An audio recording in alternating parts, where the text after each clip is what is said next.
For Christmas weekend, 1989. They're a musical group that's turning into a major industry.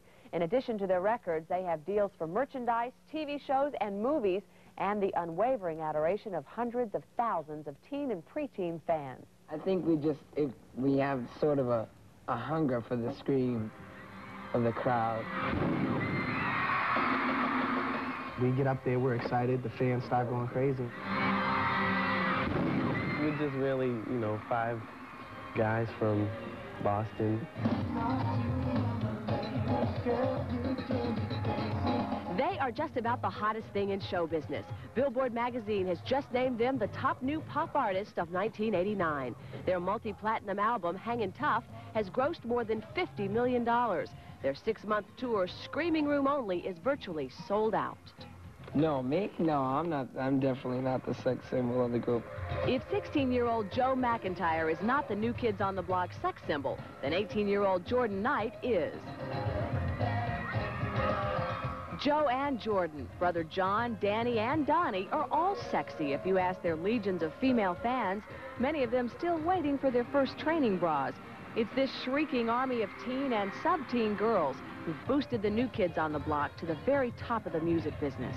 There's a lot of, you know, girls who team up and just, it's like that's their number one priority to scheme, you know, just to get at her. And if the girls have gotten them up there, these 5 kids from Boston have had a lot of help from an expert management team that's developed their music and built their image along with a mighty merchandising machine. So far, I'd have to say Joey T-shirts is probably the hottest item so far tonight. I never saw this picture in my life. And if the New Kids have a magic, it is that they stay close to their fans. Backstage at the Boston Garden last month, kids and fans could be found wandering all over the place. Houston, the dog, becomes an instant celebrity simply because John and Houston are inseparable.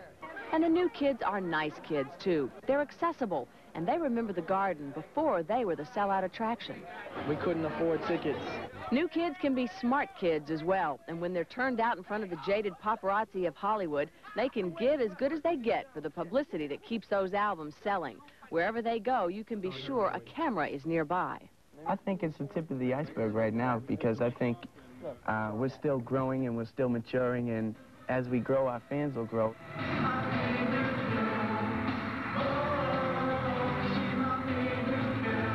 If the New Kids seem to have their feet on the ground as they dance, spin, hop, and slither across America, it's because back in Boston there's an institution that must be totally unique to rock and roll, a mother's auxiliary.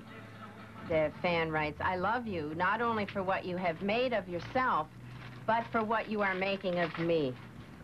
In this jam-packed Boston office, the mothers of the 5 New Kids on the Block run the group's fan club. They open and sort the mail, more than 30,000 letters a month.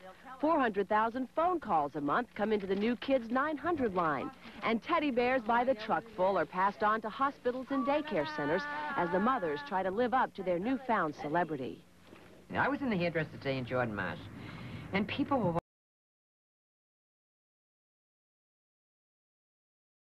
walking up. On the downside, the New Kids have been criticized. The funky mix of Jackson 5, Motown, New Edition, Elvis, and Beatlemania has not thrilled the critics, who charge the group as all hype and slick management. But the New Kids on the Block barely have time to notice. For the moment, they're not just New Kids, they're the dream kids to most of America's teenage girls. We're just having fun with it. We're not letting it get to our heads or letting it bog us down or anything. We're just having fun and living out a fantasy, you know? It's great. The New Kids plan to sign a $5.5 million... It looks like Beatlemania 25 years later, but this time it's New Kids on the Block who created the music industry's biggest sensation of 1989. What happens on stage is just a natural reaction. I mean, we get up there, we're excited, the fans start going crazy, and it just all happens. These lads from Boston span from age 16 to 20. They've gone from obscure clubs to junior high school shows to a 6-month nationwide concert tour. Their album, Hangin' Tough, has grossed more than $50 million and is the year's top-selling record. They owe all their success to their legions of devoted fans, nicknamed Blockheads. That's the reason why we're so big, because we try to be in contact with our fans.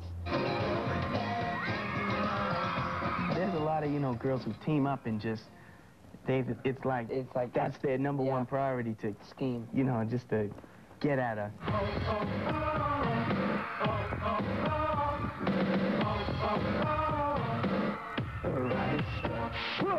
One of New Kid's big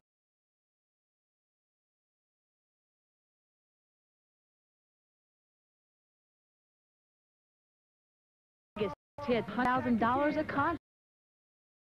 Of New Kids is their wholesome, accessible attitude. Their fan club headquarters in Boston is run by the group's mothers.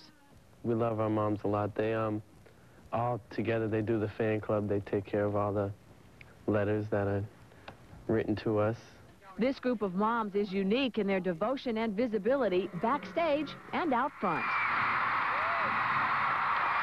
With 2 albums in the top 10, a $5.5 million tour sponsorship from Pepsi in the works, and their audience is screaming for more, nothing could be more fun than being a new kid on the block. We're still growing and we're still maturing, and as we grow, our fans will grow, and they'll never get sick of us because we keep growing and growing and learning new things.